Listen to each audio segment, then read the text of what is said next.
Affairs. They will brief you on some newly declassified images and videos of coercive and risky PLA operational behavior over the last year or so against U.S. aircraft operating lawfully in international airspace in the East and South China Sea regions. We will release these videos and images later this afternoon. And with that, newly declassified. Okay, great. Well, thank you, Sabrina. Good afternoon, everyone. I'd like to take this opportunity today to speak about the newly declassified pictures and videos shared by the department today that depict the PLA's sharp increase in coercive and risky operational behavior in the East and South China Seas. And in particular, I'd also like to discuss why it represents such a significant concern. Now, as many of you know, every year for over 20 years, the Department of Defense has released what we call the China Military Power Report, or the CMPR. It's an important document because it's the department's authoritative public assessment of the PLA and the role it plays in helping to realize Beijing's broader ambitions. This year's report will be out soon, and taken together with today's announcements, it represents the department's most comprehensive depiction to date of this highly concerning behavior by the PLA. Well, last year's CMPR noted that PLA fighter jets were increasingly engaging in coercive and risky operational behavior. This year's CMPR provides a much clearer estimate of that disturbing trend. Specifically, since the fall of 2021, we have seen more than 180 such incidents, more in the past 2 years than in the decade before that.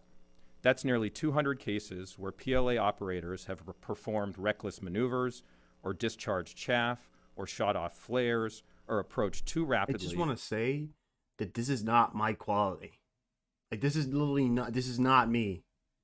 Or too close to U.S. aircraft. It's the actual Pentagon all as part of trying briefing. to interfere with the ability of U.S. forces. This is so shit. And when you take into account cases of coercive and risky PLA intercepts this is against not other me. states, It's Pentagon. the number increases to nearly 300 cases against U.S., ally, and partner aircraft over the last 2 years. Now let me take a moment to explain why this matters so much from our perspective. For decades, the United States has operated in the region safely, responsibly, and in accordance with international law, and we will continue to do so. Our allies and partners welcome our military presence because it advances our shared vision for a free and open Indo-Pacific. This vision, which Secretary Austin described at the Shangri-La Dialogue this year, is characterized by respect for sovereignty, adherence to international law, belief in transparency and openness, freedom of commerce and navigation, equal rights for all states, and the resolution of disputes through peaceful means, not through coercion or conquest. And it's the peace and stability extending from this security environment that has provided the foundation for the region's... I'm sorry, but I don't want to check this out, but, like, you know, check... So this is just the average... This is the Ukrainian stream right here. Absolutely fine. It's what 100 and it's I could go 10K. I could go 4K if I want on this shit right here. Have no fucking problem. Right here. Look at this shit. What the fuck is this, Pentagon? How much money we fucking pay? How much money do you pay the Pentagon for this bullshit? The examples released by the department today may each look different, whether in terms of the distance between the lawfully operating U.S. asset and the PLA asset engaged in coercive and risky behavior, or in terms of how exactly the PLA asset behaves in any given interaction. But all of these examples we've released today underscore the coercive intent of the PLA by engaging in these behaviors, particularly in international airspace. And the bottom line is that, in many cases, this type of operational behavior can cause accidents, and dangerous accidents can lead to inadvertent conflict. In January of this year, for example, an American aircraft was flying in the skies above the South China Sea, safely, responsibly, and in accordance with international law, and hundreds of miles from land. A PLA jet fighter approached our asset at a speed of hundreds of miles per hour, clearly armed, and closing to just 30 feet away. In fact, once it was there, the PLA fighter jet lingered at that narrow proximity for more than 15 minutes. Just weeks before, INDOPACOM had publicly released a video of a similar incident. And for the PLA to engage in this coercive and risky behavior so soon after that incident, indeed for PLA operators to continue this behavior at all, points to what this year's CMPR will describe as, and I'm quoting directly here, a centralized and concerted campaign. Let me say that again.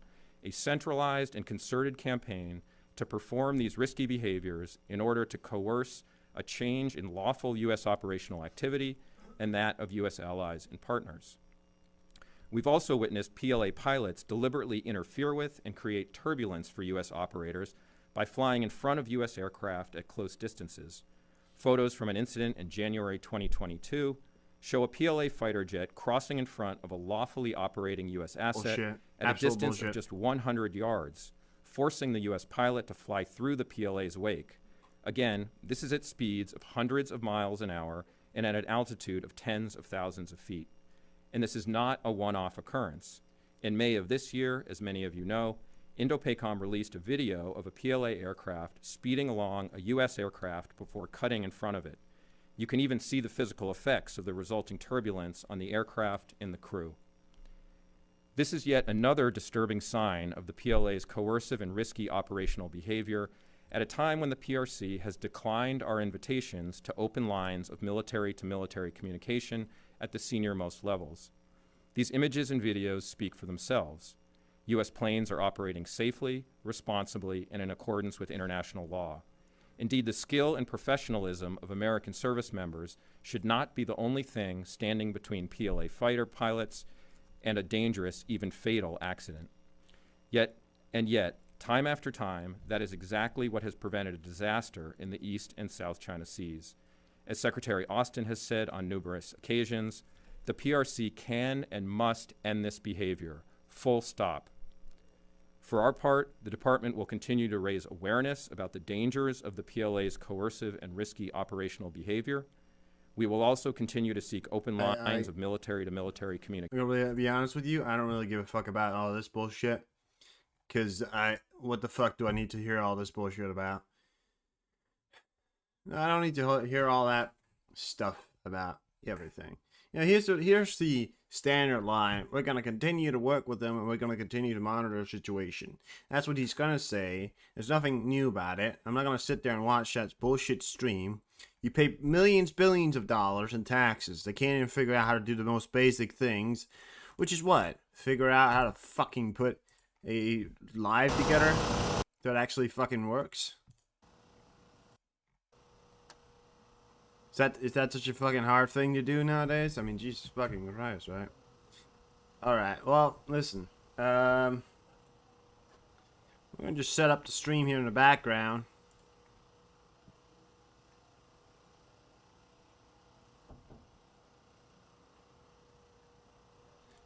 There's actually another stream that I would rather wanna see eventually here coming up. It's